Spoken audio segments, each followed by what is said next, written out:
Chris Grier met with the media today. So we got some inside information somewhat. And also we find out who that second team was that was bidding with the Dolphins to get Jonathan Taylor. And I'm talking practice squad. 2 videos today. I like working for you guys.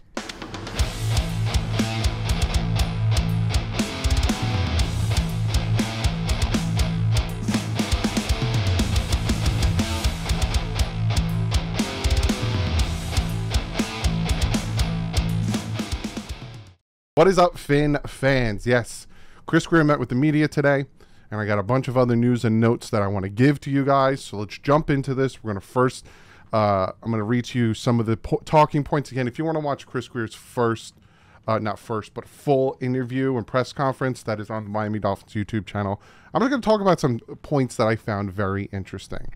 So Chris Grier on a loaded AFC. And how he relates to maneuvering. He says, we feel good about the roster we have. We like the players on the roster. When you build a team, you look at you look and short term. I don't know what that means. Long and short term, maybe. We are aggressive but mindful. That's where the Jonathan Taylor, that's where DeAndre Swift, that's where Dalvin Cook, that's where, you know, these things. We are aggressive but mindful. Grier says the Dolphins like the roster they have. We've been consistent in saying we feel good about our running back room. 5 different times. My job is when players are available, whoever they are, we're going to talk to the people and make calls. I get his standpoint, right? Like I like busting his balls by saying like 5 times and this and that, but I get his point, right? Hey, if a top guy who's young, who you can get another 4 years out of becomes available, you pick up the phone, you make a call. If a guy who had 4 straight 1,000-yard-plus seasons, even banged up, even missing games becomes available, you pick up the phone call. I get that. I totally get that. On landing Jonathan Taylor, he says, we're always aggressive to do it, but we're mindful. We're also aware of your roster. I feel good about our running back room. My job is when players are available, we're going to talk to people and make calls, like he said before. He says he does believe the Dolphins can compete with the Chiefs, Bengals, Bills, and the AFC mix. I agree as well. Some pessimistic fans might think, no, we suck, we're horrible. You know, look at this, look at that, we can't do anything. I think any given Sunday you can compete with any of them. You take us against them and you stack up our depth and everything. I think it's very possible to stack up against any team in the AFC. He says it was a lot of exploratory talks when it comes to Jonathan Taylor. There was nothing really close, which I find funny. Now, I'll say this, right? Just to give you some clarity on my thoughts on what he said. Sorry, I'm wiping the sweat off my face, just running around with my daughter. It was a lot of exploratory talks. So a lot of exploratory talks. Essentially, hey, what about this? No? Okay. What about this? No? Okay. And then they call them, hey, what about this?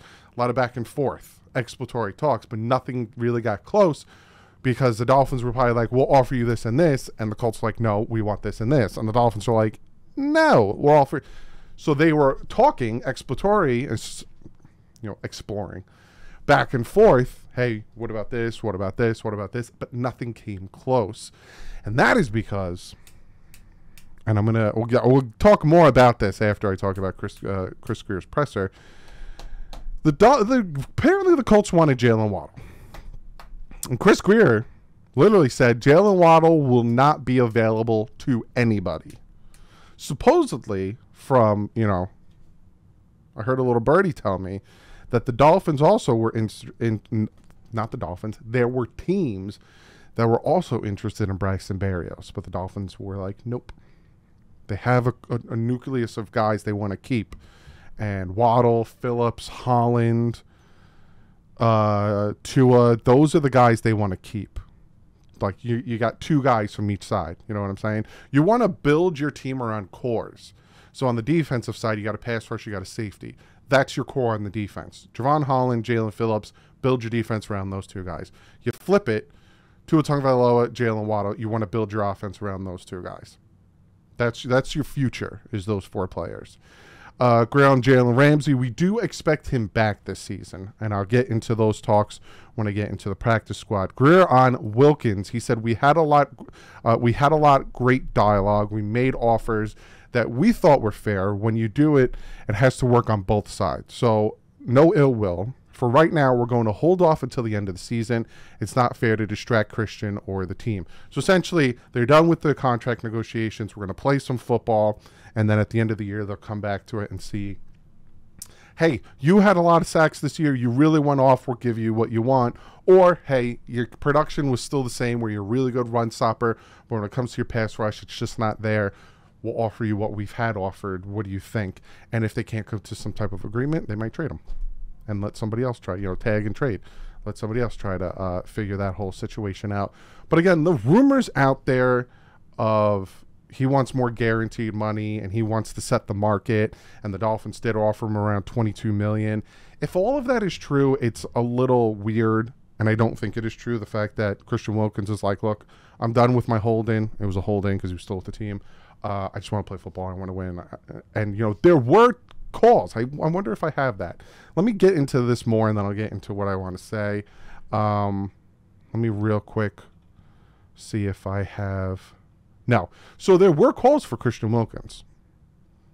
And they said, no, we're not trading Christian Wilkins. And Christian Wilkins even said, no. Like his agent, no, I don't want to be traded to another team. He wants to be a Dolphin. They just need to figure this out, which I love hearing. I love hearing that Chris Grier got calls for Christian Wilkins and he shot him down. And also Christian Wilkins' agent was like, you want to be traded? And he shot it down. He wants to be a Dolphin. They want him to be a Dolphin. They'll come to some understanding. Let's not freak out. Dolphins GM Chris Grier said team is taking approach of seeing to a play this season before determining what to do in future contracts. Absolutely love that.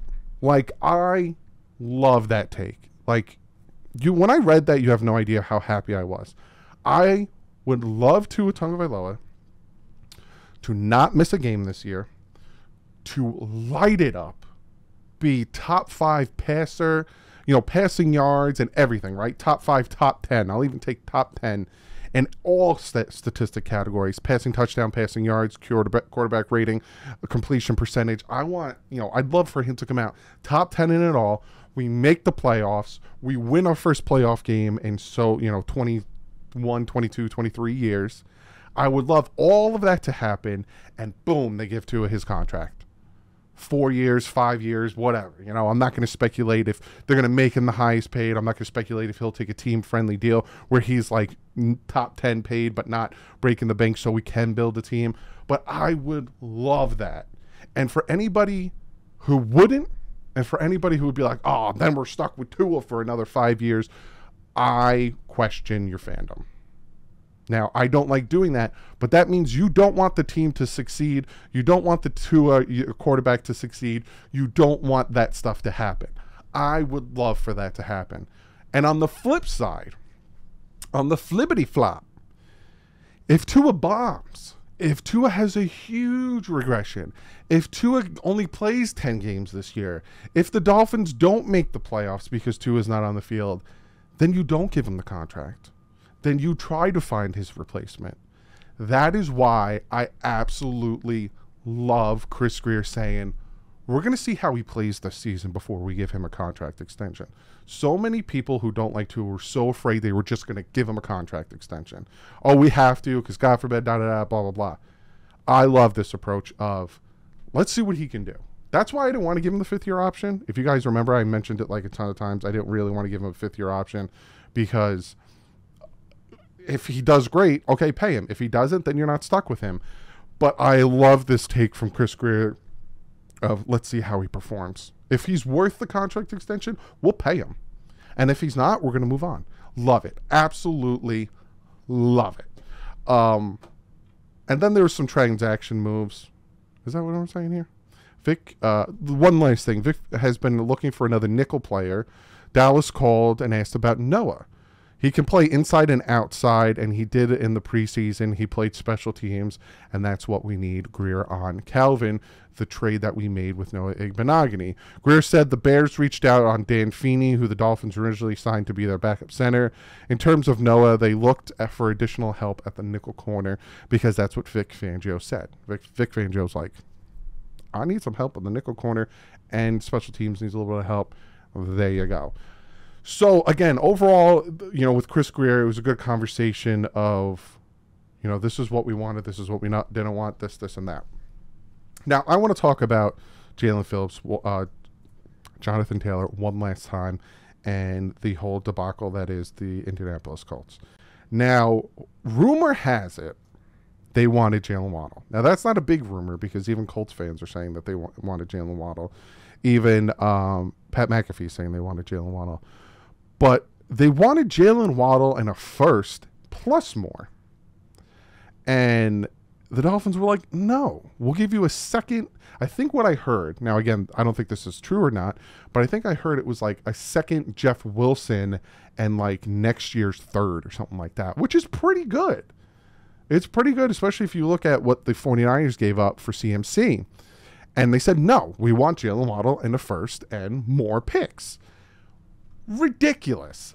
Absolutely ridiculous. And then we found out who the other team was, and it was the Green Bay Packers. And the Green Bay Packers offered up A.J. Dillon and a third-round pick to the Colts. And the Colts countered with they wanted A.J. Dillon, Christian Watson, and a first. That was their rebuttal for A.J. Dillon and a third. They wanted A.J. Dillon, Christian Watson, and a first-round pick. The Colts had no intention of trading Jonathan Taylor. The Colts are holding that man hostage. He is now sitting for 4 weeks on the practice squad. He does not want to be there. It's been reported that the rift between him and the team is too far for him to want to be there. And they're just holding him. They're literally holding him hostage. The Dolphins gave a fair offer. A running back, they probably even threw Agba in there, plus other picks is fair for Jonathan Taylor, and probably like a fifth back. Fair. But the Colts had no intentions of trading Jonathan Taylor.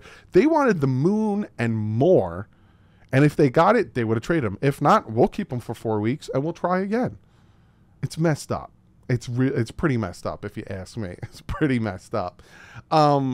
And that's all I'm going to talk about. Will there be more exploratory conversations with the Colts?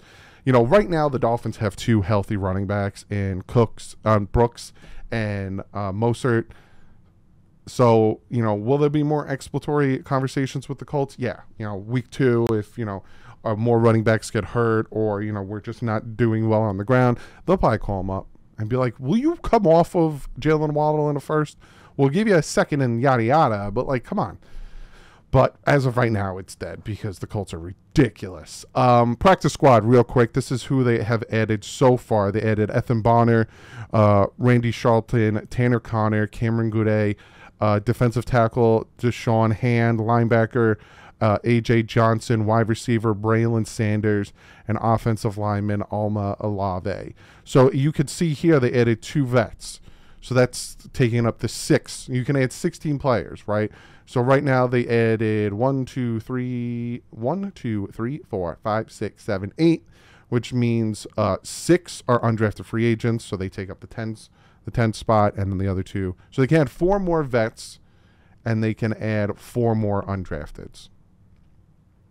They haven't claimed anyone. Our 7th round pick, Hayes, was claimed by the Colts, so I bet you the Dolphins threw Hayes in there as well.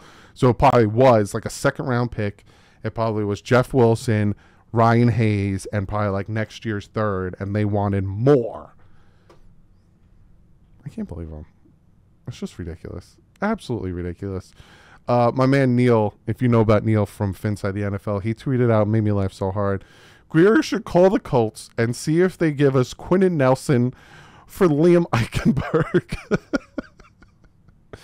It made me laugh because it's like, yeah, screw them. When it comes to injured reserve, now you're going to have Robert Jones and Jalen Ramsey. You're going to go to IR, and they can return after 8 weeks. Nick Needham's going to the PUP. He can return after 4 weeks. Elijah Campbell won't go to IR, so he's going to take a roster spot up and eventually can come back whenever he wants. Keon Crossan is out for the season. He had a freak injury, so he's on IR for the end of the year. And tight end Eric Sorber is a wait-and-see thing for Miami. And then there's guys that they cut that they can bring back, which I think they already did with Deshaun Hand and somebody else. But overall, that's what I got for you today. Oh, and one last thing. Practice today. Tyreek Hill was not spotted, but it was an excused absence. Devon Achane with a shoulder injury was wearing a red non-contact. Teron Armstead, Liam Eichenberg, Robert Jones, Ahmed, Jeff Wilson, Eric Campbell, and, of course, Jalen Ramsey were sidelined with injuries. But, again, the Dolphins have 2 weeks to get ready. They got this week and then next week. Pull up the calendar. They got this week and then next week. This week and next week, yeah. They'll probably head for LA on Monday.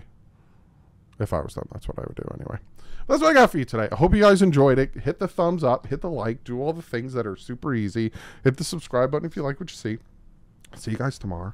If there's more practice squad additions and stuff and moves, I'll make a video. But I have a lot to make. Expectation videos for every aspect of this team. I'm going to look at ESPN had a top 100. We're going to see where some Dolphins landed on that. I got a lot. I got a lot of videos planned for you guys, and obviously when next week comes, we're getting ready for the season. So I got preview videos, got the picks, all that stuff. When it comes to the fantasy football, I know a lot of you guys are asking me about that. I might still do it. I know I told you guys I would do it. It's just I have a lot going on right now, and running these leagues and making sure people pay has always been a problem because 2 years ago someone didn't pay, and then the league kind of got canceled and became a non-pay league, and people got mad, and there's a lot of stuff that goes into it, and it's a lot on my plate. So I might have one of you guys, one of the members or the patrons, run a league and then do it that way. I'm still getting that stuff situated.